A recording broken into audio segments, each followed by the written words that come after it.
Hola, ¿qué tal? Bienvenidos a una nueva plática con líderes en salud global. Soy Luis Martínez. Hoy tenemos el privilegio de conversar con la doctora Rita Charon, una figura pionera en el campo de la medicina narrativa. Desde su perspectiva tanto médica como académica, la doctora Charon ha transformado la forma en la que hoy entendemos la relación entre el paciente y el profesional de la salud, destacando el poder de la narrativa como parte esencial del cuidado. Y es justo el tema que abordaremos el día de hoy junto a la doctora. En este momento, la doctora Sharon es profesora de medicina social, profesora de medicina y directora ejecutiva de la División de Medicina Narrativa en la Universidad de Columbia en los Estados Unidos. Dr. Sharon, good morning. How are you today? Good morning. I'm well, and I'm happy to be with you on this call. Thank you, thank you. We are really honored. We're truly honored to have this conversation with you. And before we begin, I would like to say that it's a privilege to have you in this space dedicated to young health professionals and have meaningful conversations with the current and future global health leaders. Yes, yes, the most critical audience I can imagine. Thank you. Doctor, you are recognized as the founder of narrative medicine, and your contributions are widely respected and followed in this moment. But before we start, and before anything else, I would like to start with what I think is the most important question of the day. I wonder if you can share with us who is Dr. Rita Sharon, and what keeps you committed to the philosophy of the practice that you have been developing all these years. Thank you. I'm a general internist. My father and my grandfather before me were GPs, general practitioners, one in the United States, one in Canada. Um, and I grew up in a family of taking care of patients. They would show up at our door at home. And so for me to enter medical school was to begin a career to continue what I had learned as a child. Along the way, I also became a very devoted reader and writer. I became very involved in literature during college and afterwards, so that when I began my practice of medicine at Columbia, I brought with it all that I had learned, not from the sciences, but from the humanities and the arts that enable us, those who care for sick persons, doctors, nurses, social workers, um, the chance to bring additional skills and curiosities to the care of patients, and that comes from our creative lives. Right. Thank you, doctor.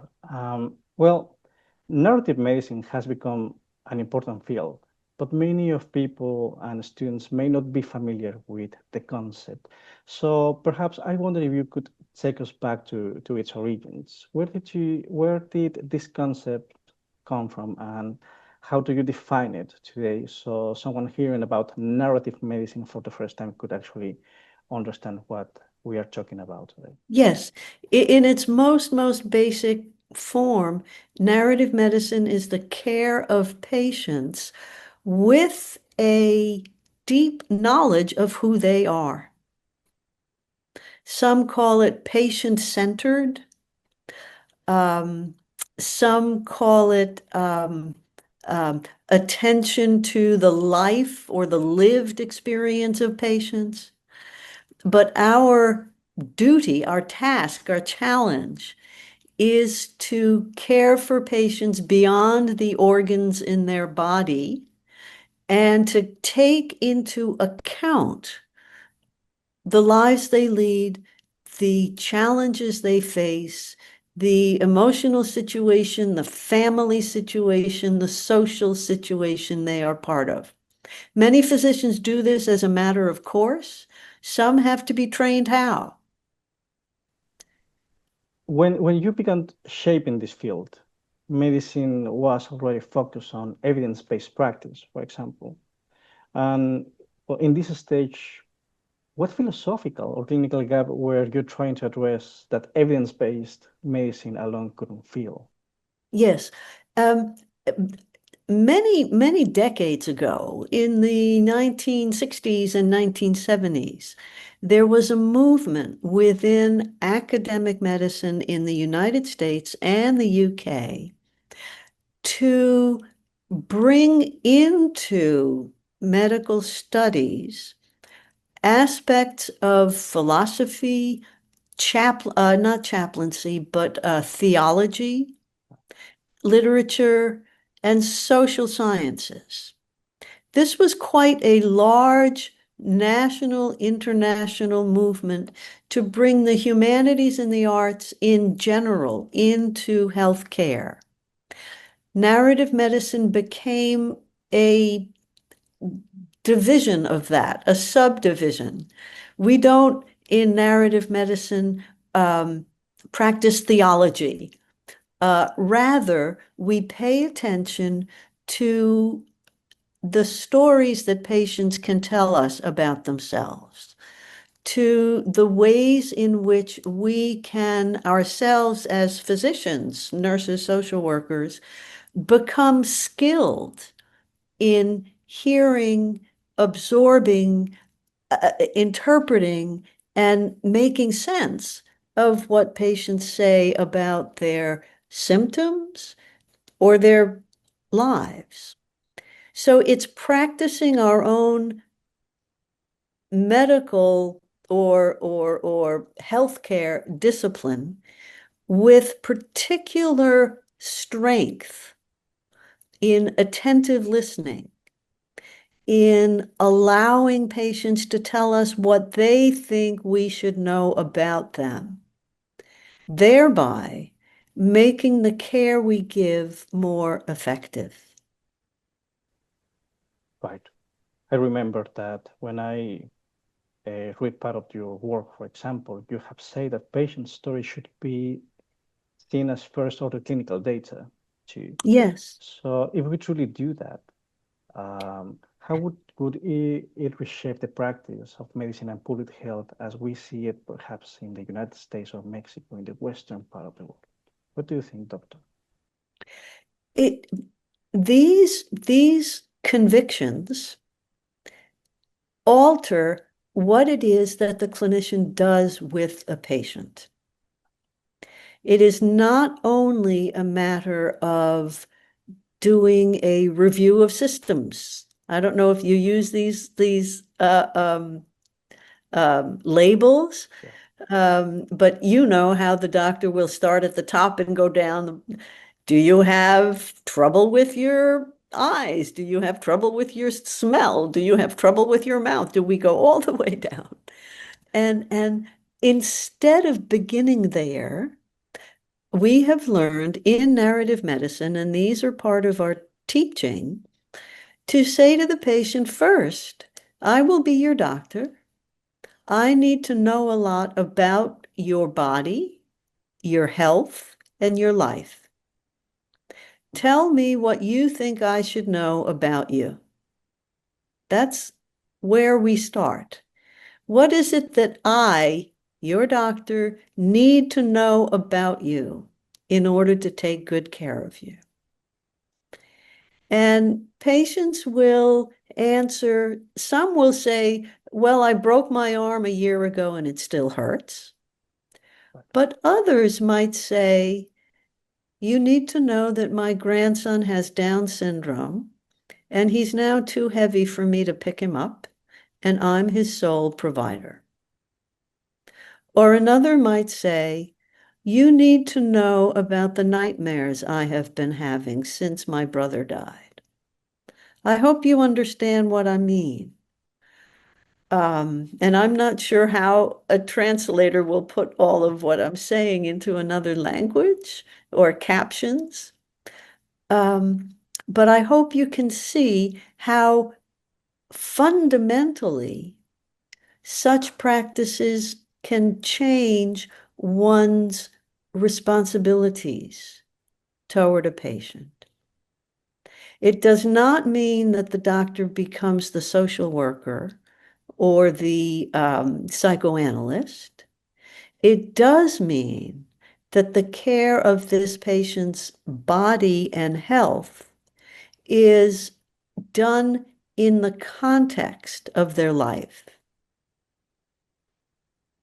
Right.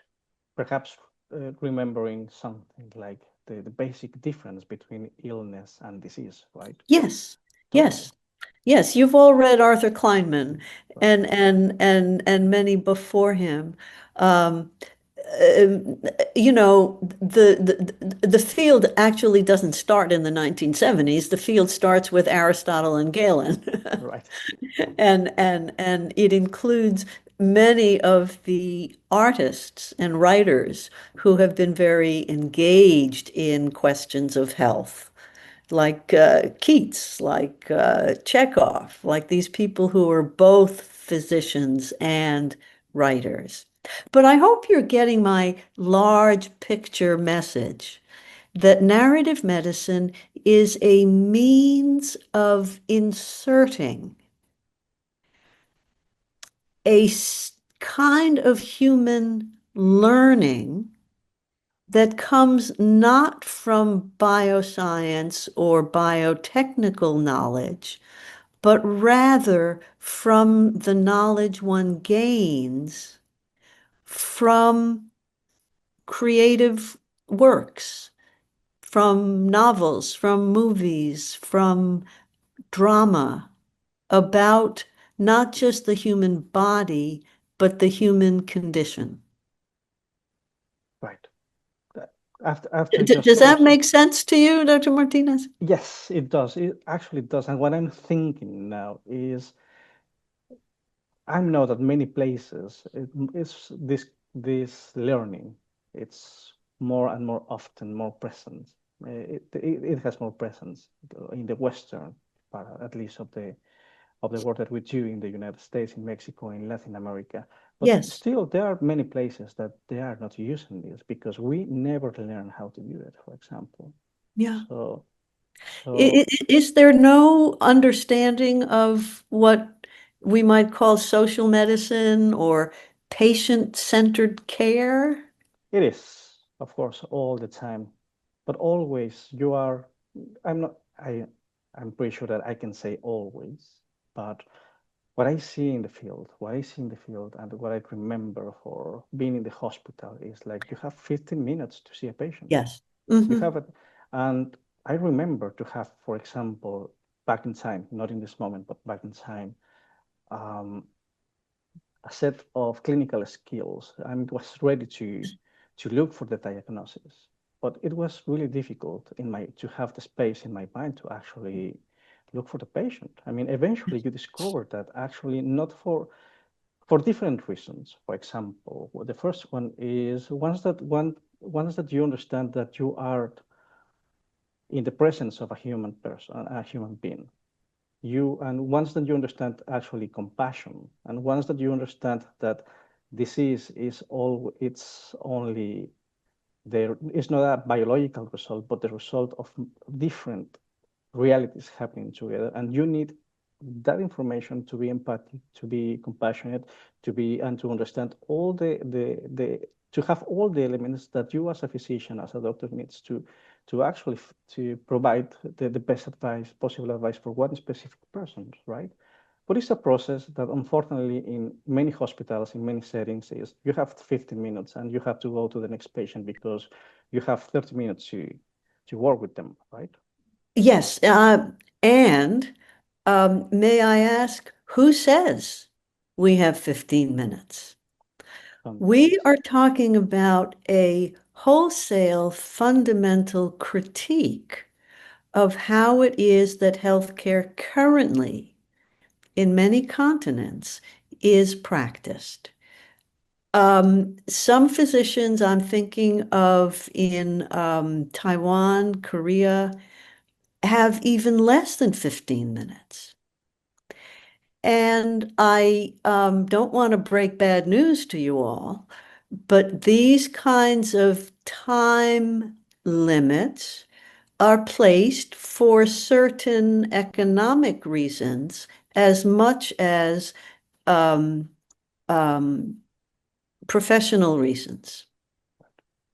You understand that. And no matter what your country's um, financial economic system is, there are persons making decisions about how we practice in healthcare that are based not so much on the effectiveness of care, but on the revenue generating aspects of it. Am I right? You are correct. Yes. So it's not as if any of these fields, social medicine, partners in health, any of these fields can actually get into the fray and discuss corporatization and capitalism within healthcare. However, we have to be aware of what the pressures are on us. Now, I'm going to continue because there are skills that narrative medicine teaches that makes it possible for clinicians to get more out of their 15 minutes if that's really all they have. So if you take our master's program or some of our other training programs or read about us in a book, you'll find out that there are ways to increase your own capacity for attention. Mostly it's that you don't interrupt your patients right away, but that you tune your own attention, hyper attention toward what the patient is saying, gesturing, saying by silence, saying by when they start to cry. Do you see? Yes. So we give you skills in attention. One of the quickest ways to do that and most effective ways to do that is to help the clinician to capture what they've heard. When I say capture, I mean write it down, sketch it like a cartoon, make a form, a form. It's a story, it's a dialogue, it's two little lines in your HPI, in your chart, right? That says simply, the patient started to cry when she remembered where her nephew is. Or the patient got very angry when I disregarded her need for a new set of false teeth. That if we can capture what it is that seems meaningful, we are able to act on it. If we don't capture it, we forget it. You know that. You know that. You know that. We know that. I And what we call in the US the history of present illness, I don't know what you'd call it in Mexico, but it's the summary of what a patient has told you and what you've learned about a patient in a particular visit, right? What do you call that here in Mexico? It's part of the clinical history, but the The specific clinical history. name, yes, it's Yes, one part of the summaries, perhaps at the end yes. of the summary, right? So, and we also realize that sometimes these other things that you have captured in your attention might not belong in the hospital chart, right? They may be kind of more private than that. And so many of us have at times used parallel charts. That's where you write things about a patient that don't belong in the medical record, but that you need to remember. Hmm? Mhm. So I'm telling you different ways that you can increase what you're able to register about a patient simply by writing it down somewhere. Sticky notes. Do you, you know, little notes that the doctors write to themselves. We have that in our electronic medical record. You can write a little note that only you can see. Very effective. Because then you look at your little notes before you Mm, see right. them again. And you say, ah, she's the one who needs a new set of false teeth. Ah, he's the one who weeps every time he has a dream about his brother. Yeah? Right. These are things that we ourselves as individuals can harness in the care of a patient. Of course. Of course, yes. There are some settings also. I was reading part of the challenges, for example, and sometimes yes, it's a challenge. And I have two in mind, for example. The first one is, well, we are not always in the clinical setting, for example, in the hospital, but for example, there are settings where people face deep trauma or social Yes, migration, displacement, humanitarian yes, crisis. yes, And here is vital and really, really important to have yes. this practice. How can narrative medicine be practiced in this context, Yes, for example? very good. It is a major example of where this practice matters. We call it trauma-informed care here in the States, or just plain old trauma. Um, child abuse, um, kinds of sexual violation, or more historical traumas like veterans of army, veteran soldiers. Um, in years past, it was survivors of the Holocaust who had profound trauma that dictated their current life. Now in the United States, especially among Latinx immigrants, there is profound trauma because of the danger of being arrested, being deported. And you can see how the citizens in this country are battling against the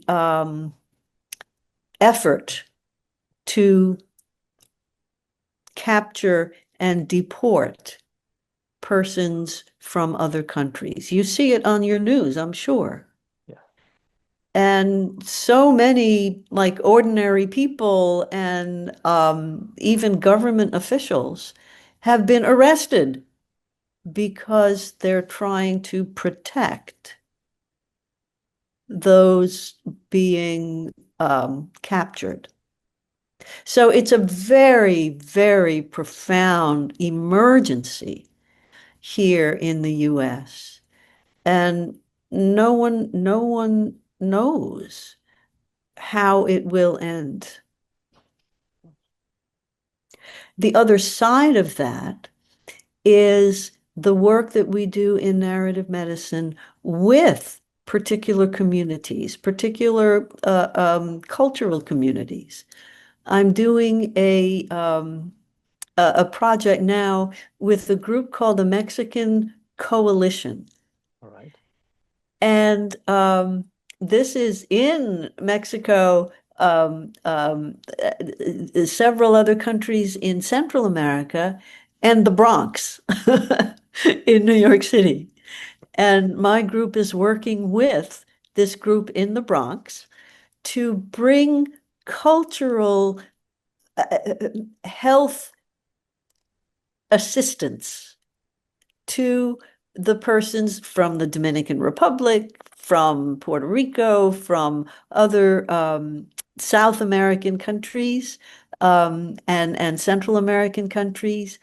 And the project we're doing now has to do with healthy eating and Right. culturally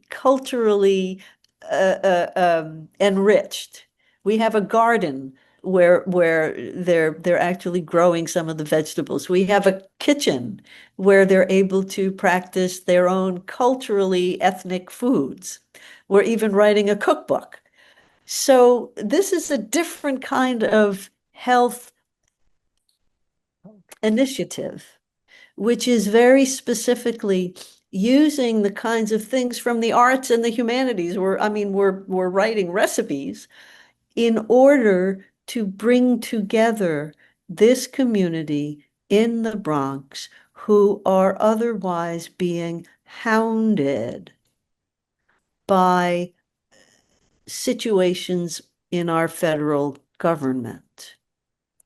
So that we want to be on the side of these cultural ethnic groups as they battle for their own health. Lovely. Thank you. Thank you for sharing this part of the, well, this approach in particular. I think that explains a lot for this kind of situations. For example, I was thinking in other of the challenges that perhaps we have more recently, and it's about artificial intelligence, for example. About Now, what?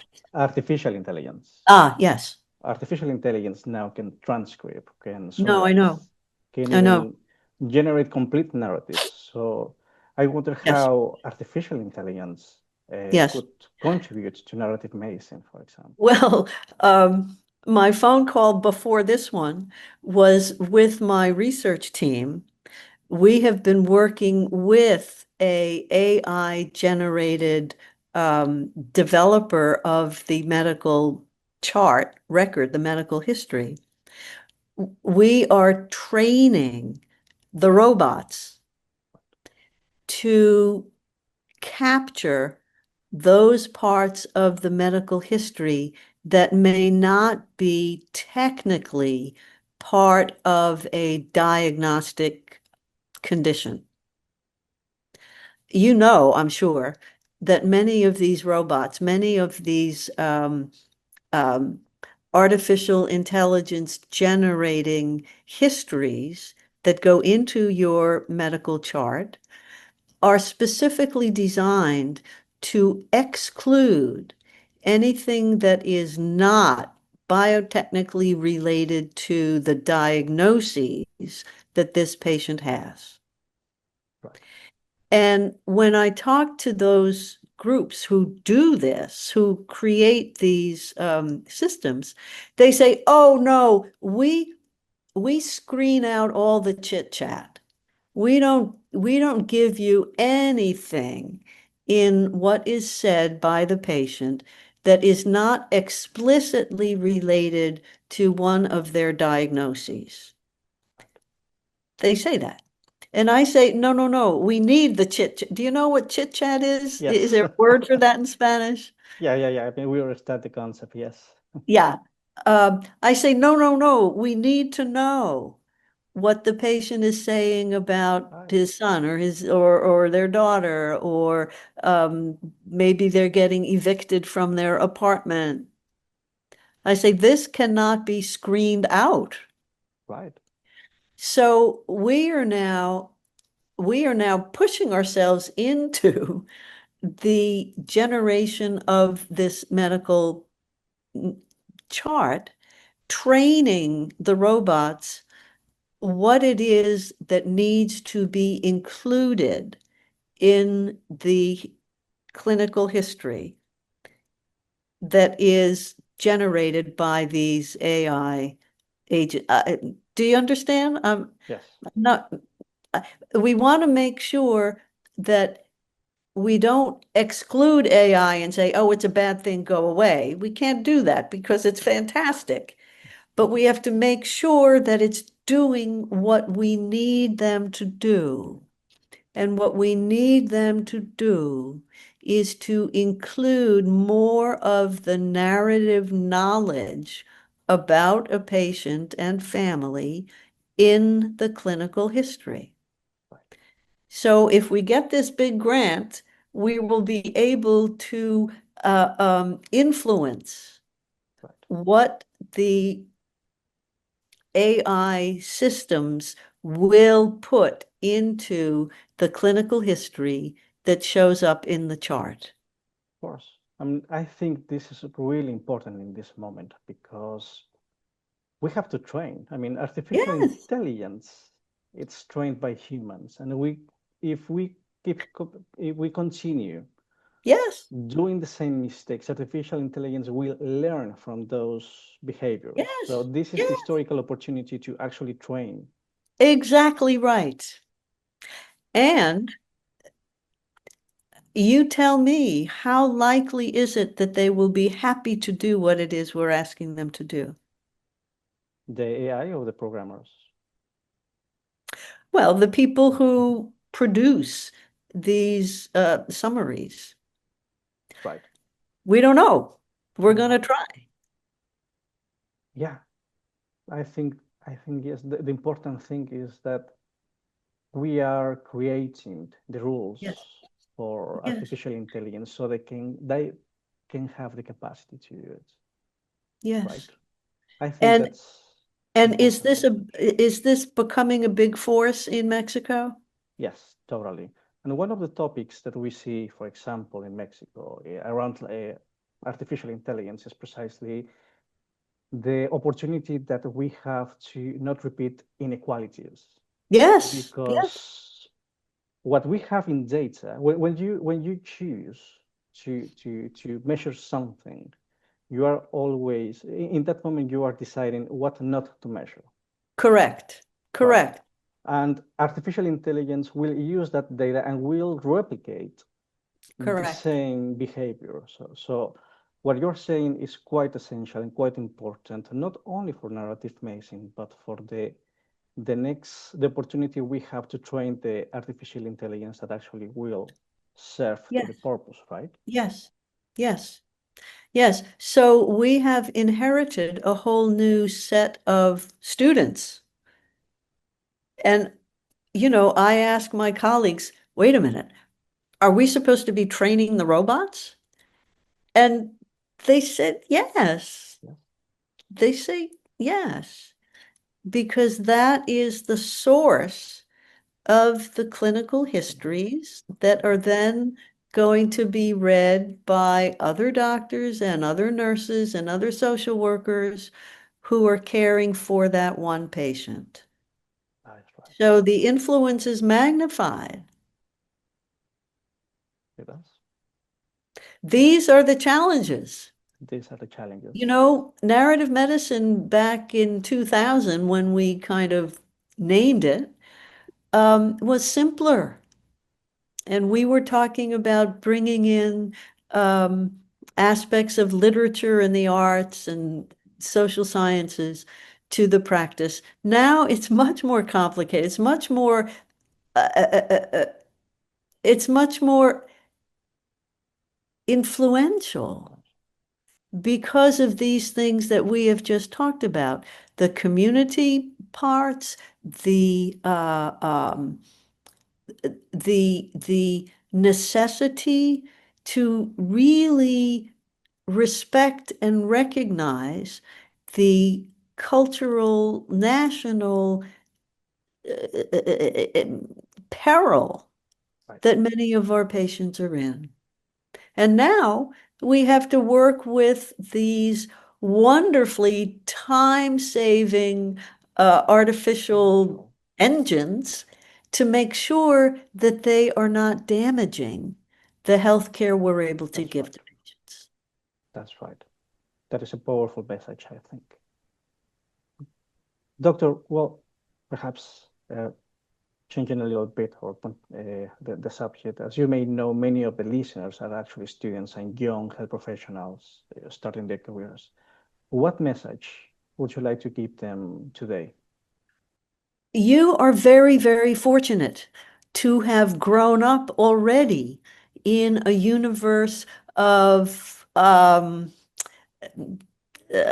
Instagram and WhatsApp and TikTok and all of the social media stuff.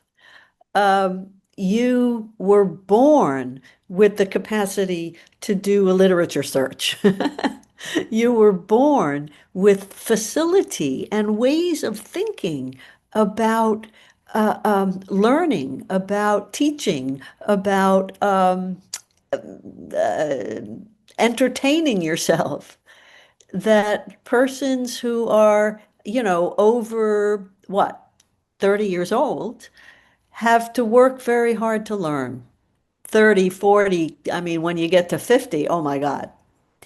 So I want to welcome the newer members of our profession, particularly because you already have many of the skills necessary to navigate the current world. I'm not just talking about AI in the doctor's office. I'm talking about all of the ways in which this kind of intelligence exert a pressure on our lives. Right. So those of you listening, in a funny way, the younger the better, because you are already equipped with the skills necessary to bring us the next stage in the history of medicine. Right. Thank you, Doctor. Dr. Sharon, well, one more time, thank you so much for the time that you saved for this conversation. It has been an incredible conversation.